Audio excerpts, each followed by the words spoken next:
In this lesson, we are talking about congruent figures and items, and so we're going to talk about what that word congruent means, or the state of congruence. So congruent means that objects have, just a second, I'll change my color here. Congruent means that things or figures are the same size and shape. And there's a symbol for congruent. It's an equal sign with this curve above it. Okay, that curve is called a tilde, but the equal sign with that above it is our congruent symbol. And it means one thing is congruent to. That's how we would read that. So things with measurable size and shape can be congruent. And so as we look at segments first, they can be congruent. Congruent segments have equal length. Let me write that a little bit more clearly. If two congruents have the same length, then they are congruent segments.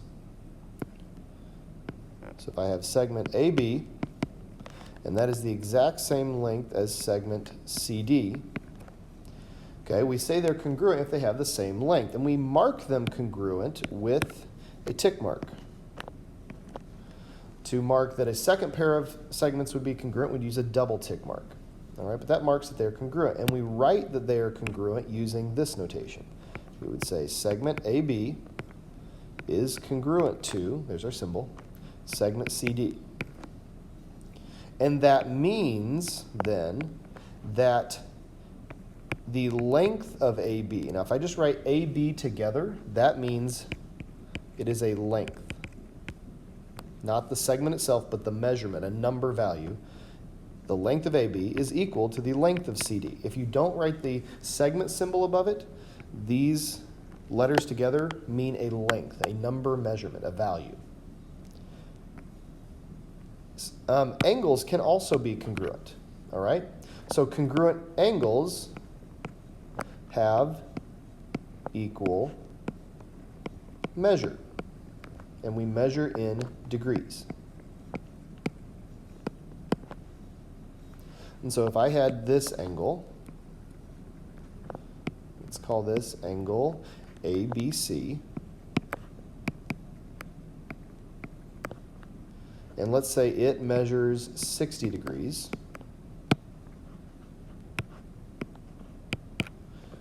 And then another angle, even if it's kind of pointing a different direction, let's say this angle would be X, Y, Z.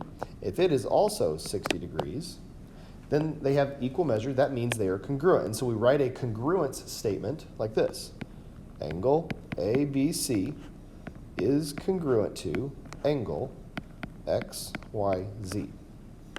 And that means, okay, that statement means that the measure of angle ABC, and notice how I wrote that. M, angle symbol ABC, means the measure of the angle, the actual numeric value in degrees, must equal the measure of angle X, Y, Z. Okay? You read that phrase here as the measure of angle ABC. That's how we read that line there.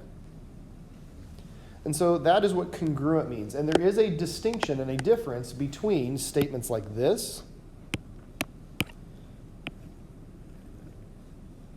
where that's a equal value and equal measurement statement, and then statements like this. That is a congruent figure measurement.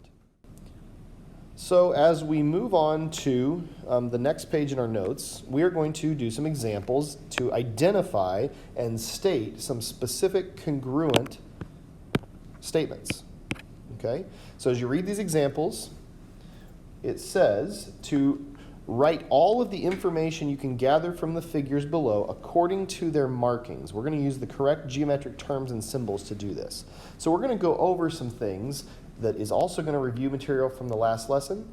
But there's some statements we can make that we don't really need to state. Like I don't need to state on number 1 that ray AE intersects line AD.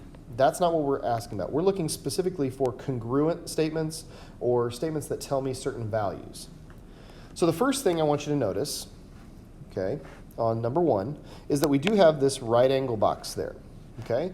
That first statement then, I'm just going to number these and list them, means that these two figures are perpendicular. I could say angle A is a right angle, but the most important information I have, especially when we look at lines and segments and rays from the last lesson, if I can say that they're perpendicular, that means also that that's a right angle, so that's the most useful thing to write down.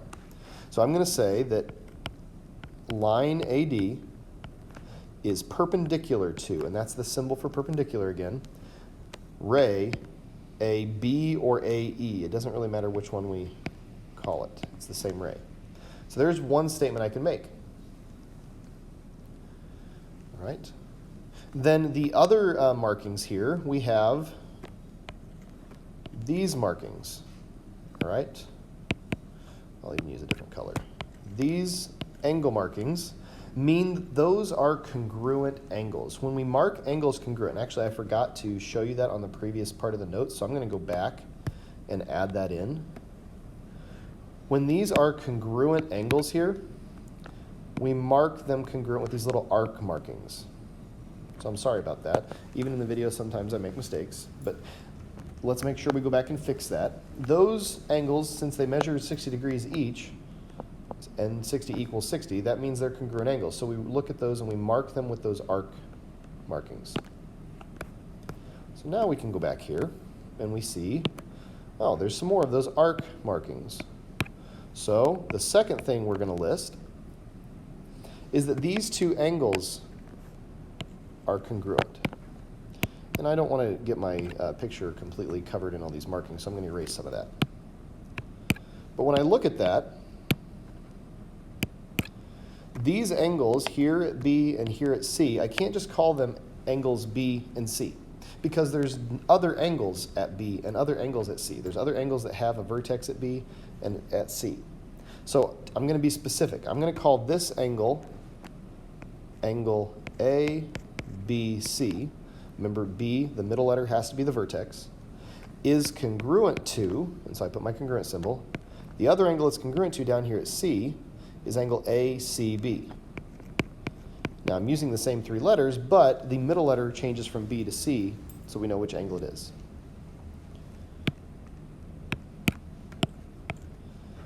But we also have these outside angles here and here. And those markings tell me that those are congruent angles.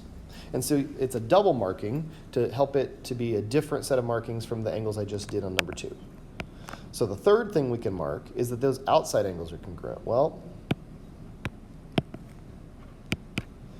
this angle I'm going to call angle EBC.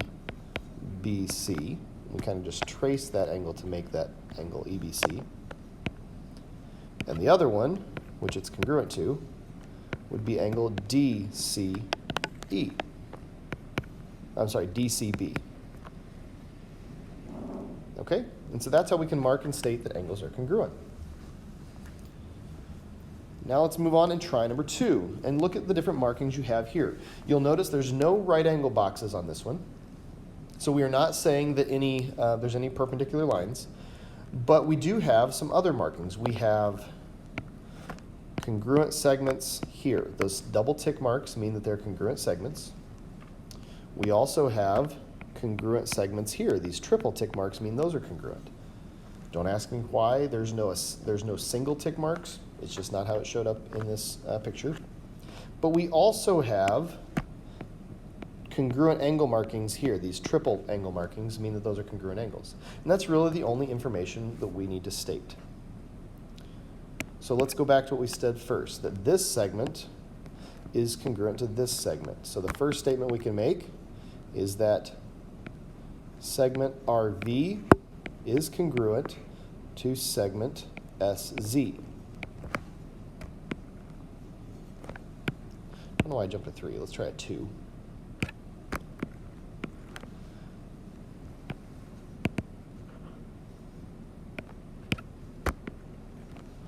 The other markings here are that these segments are congruent. So I can say segment WX is congruent to segment YX, or XY. And then finally, that third set of markings here shows that those angles are congruent. So this first one I'm going to call angle WUX. And that is congruent to angle YUX, or XUY. But notice how the U is the vertex, that's a U, is the vertex of both angles.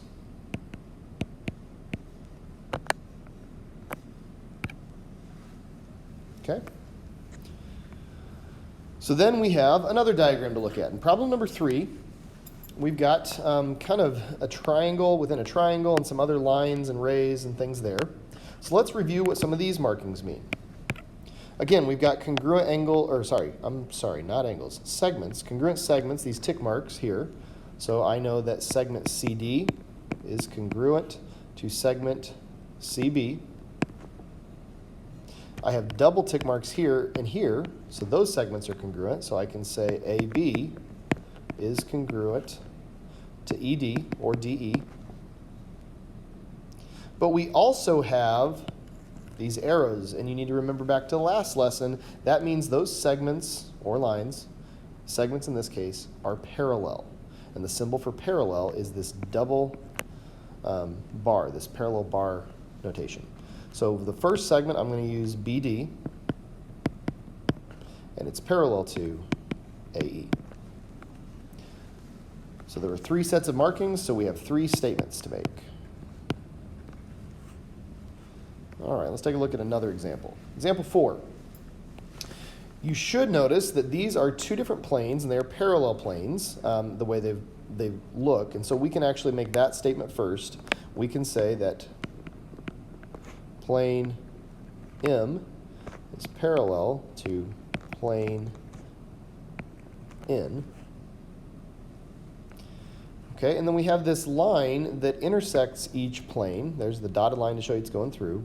But these right angle boxes show you the relationship of perpendicular. So we can say that line T, I can just call it line T, is perpendicular to M, and line T is perpendicular to plane N. You could write the word plane with each of those, or just give the capital script letter. Okay? So let's keep moving into the next part of this. Now I'm going to give you certain statements, and again, you're going to try and draw those out. All right? So in this set of examples, we are going to be given a statement here, and we're going to draw those out. So we're kind of doing what we did last lesson. So we got plane A. We'll start with that one.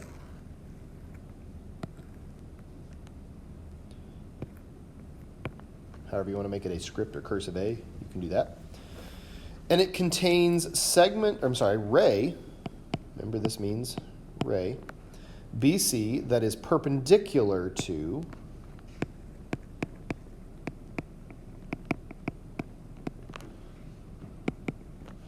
segment DE. Okay? And so we don't know a lot about DE, so we're going to go ahead and assume that it's on the plane. All right? Because BC is on the plane, we can just put them both on the plane this time. There's ray BC, and it has to be perpendicular to DE. So that's going to be somewhere in here. I can either make it go all the way through or just start there, put my right angle box. I'm going to call this point D and this point E. All right?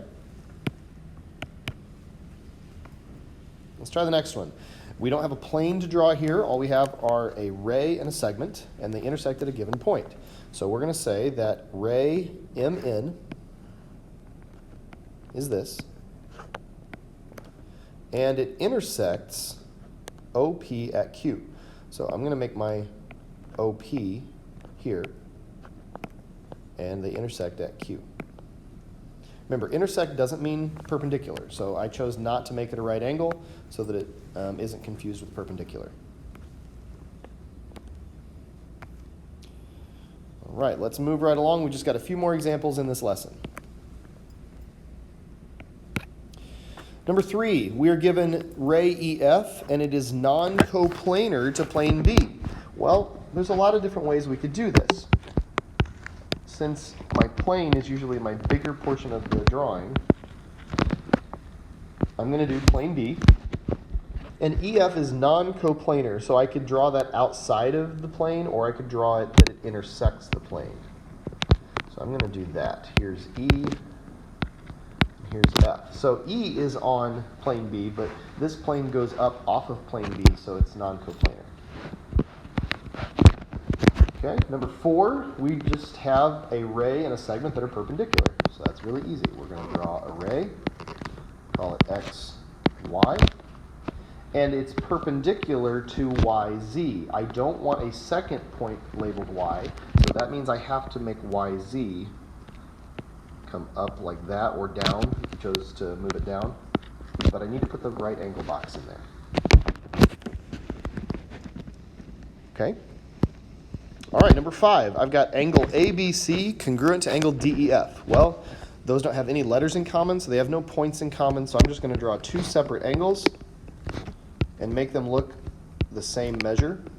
A, B, C. The vertex has to be B. And that's going to be congruent to DEF. So I try and make them look the same. E has to be the vertex. And F. And I mark that they are congruent with an arc. All right, last example. We have 2 parallel lines. We just want to make sure we mark them correctly. So I'm going to call one of them AB and one of them CD. And I put my arrow notation to show that they're parallel. All right, so a lot about congruence added in, but we're still reviewing the last lesson as well. You should be ready to start the homework assignment for practice.